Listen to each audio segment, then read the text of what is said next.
North Central footy, the excitement of finals footy was last week, and I was able to catch up with Dale Hinkley this week, and I tell you what, Dale Hinkley, you are excited about getting out onto the field yourself and actually rolling up against those Sea Lake Nandaly Tigers. How are you, Dale? Yeah, we all are, Flowman.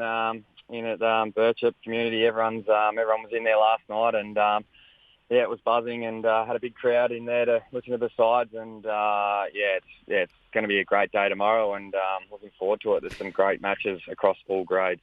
I was in the main street of Birchip, and you probably know where I was in the main street because it went out on Facebook, and it did show that I was sampling a certain product that is sold out of the main street. But you know what? There is a very good pie that comes out of Sharp's Bakery, and I know that you frequent there very often too, Dale Hinkley.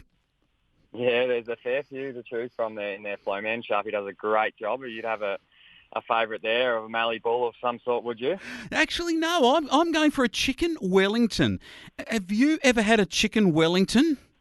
No, that's not probably my preferred one. I got to tell you, you better get yourself into Sharpie's Chicken Wellington because Dad Sharp, Kevin, he actually created this back in the 1990s and it is a belter.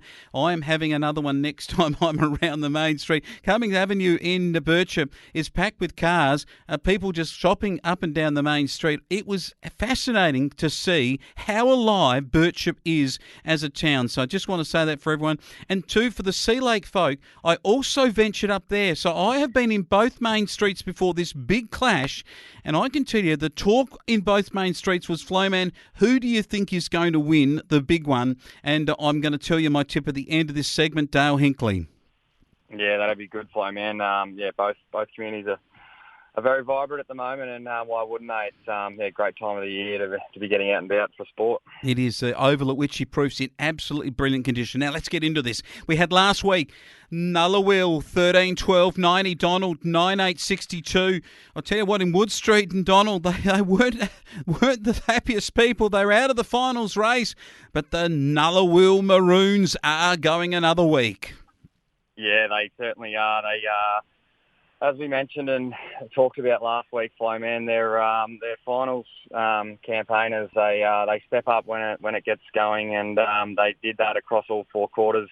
It's pretty even in the first one, Flowman, as you said, 5-2 to 4-3. Nullaly were just not too far behind, 5 points. However, they started to get their mojo on and just kept grinding gears and just kept upping the pressure, and finally broke the back at three-quarter time. They were just goals galore, and some classy efforts from Geordie Humphreys and the likes of Paddy Kelly, a local Woomerang boy, Flowman. He stood up all day off the back flank, and he was very, very good to watch for Nullawill, that was. And for Donald, the better players on the day were Hayden Gede, local boy, and Ross Young, obviously, and Sammy Dunstan got in there as well. He had some goals, didn't quite get to the century for the year, but in the reserve grade, Birchip-Watchem 9-10-64 to board 4-5-29. Your blokes get to a prelim final.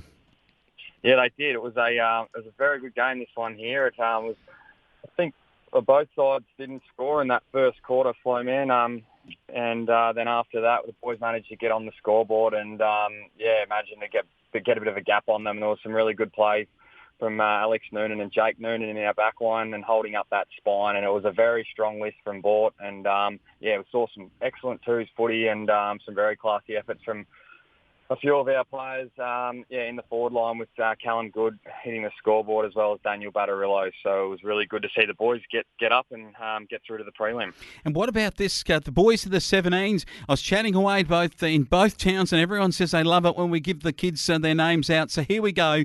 14-9 Birchip-Watchem, Sea Lake and Daly 5-4. Birchip-Watchem, Charlie Frank, Riley Hogan and Austin Dean were the best. Connor Boyle, Connor Lee and Charlie Frank, 5-4 and 3 apiece. Felix Warren booted 3 for the Sea Lake Nandaly Tigers, and Jack Stacey, Callum Mott, Billy McClellan, Felix Warren and Braden Allen, Hugo Warren were all named in the best players, and a great performance from your lads. It was. I was there for this one as well, Flowman. It was perfect conditions up there, and Sea Lake put on a really good day, and the boys played up to the standards and the hype of finals footy, and it was led by Charlie Franks. He's played a bit of senior footy, and you could see that out on the ground. But for Sea Lake, you had mentioned a few there. Warren played well. There was really a good tussle but the boys just managed to edge away and kept the foot down and got the job done.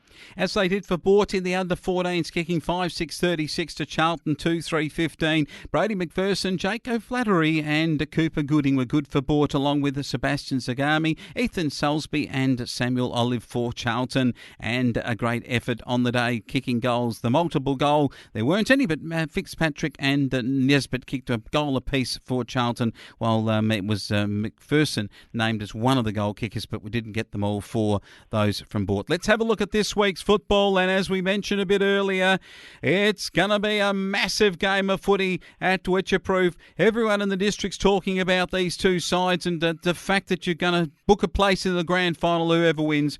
There's some massive matchups. We're going to have a look at it together. How do you think, Dale, this goes? It's a huge game of football between the Sea Lake Nandaly Tigers and the Birchip-Watchem Bulls.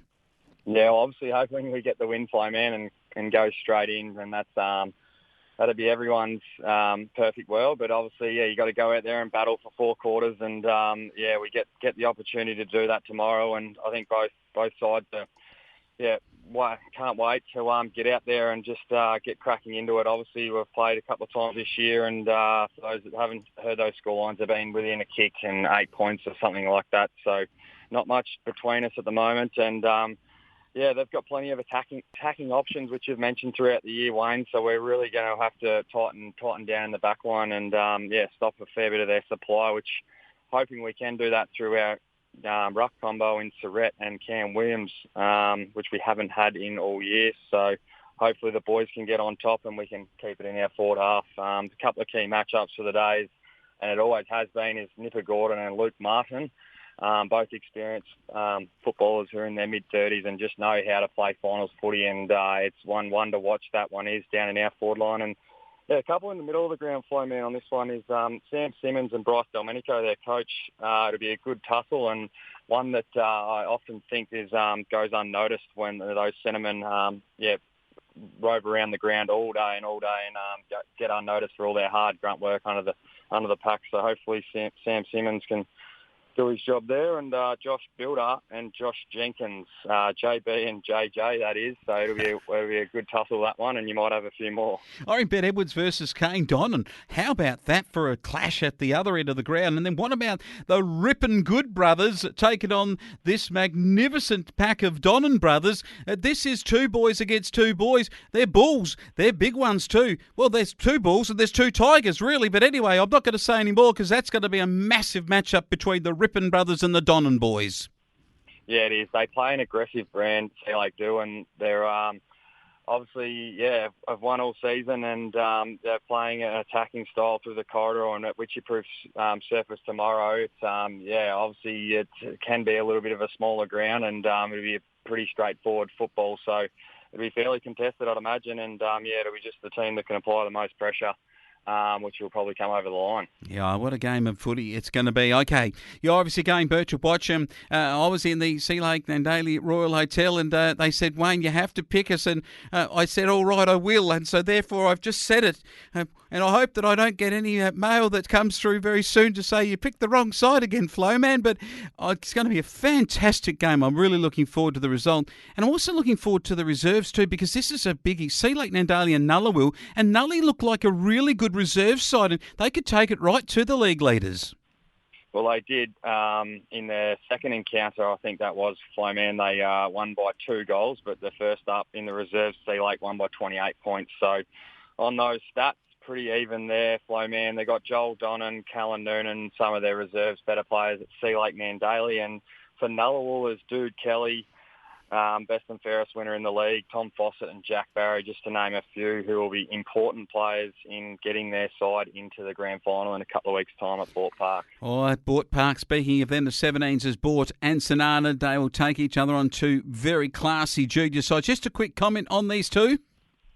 Yeah, quick comment. Obviously, Sonana have been outstanding in the under-17 grade all year, Flowman. They've had 15 wins and 1 loss, so And on Bort, they've got a good junior system over there, and they've had 14 wins, 1 loss and a draw. So looking at the stats there, I know both sides are pretty evenly matched. You'd probably go with the top side in Tanana to get over the line. All right, the little kids in the morning at the Witchy ground. It'll be a bit cold underfoot, but they'll make a very good fist of it, the Tiger boys against Donald Royal Blues. The Blues want to keep a side in the finals action, so maybe they could take it right up to the young Tigers. They could certainly, Flowman, and they might be the underdog here. And Sea Lake have got 3 sides in tomorrow, so if Donald get on their bike, they can definitely get over this one, as there's not much that divides them. All right, beautiful weekend of football. I'm loving the North Central this year and looking forward to the results coming through and having Dale Hinkley back to cap it all off. Great to catch up with you this week on the farm, Dale. Enjoyed my time having a look at some of the beautiful crops in your part of the world, and we look forward to catching up next week on the phone for the report. You have a great weekend and all the very best. As always, thanks, Flo.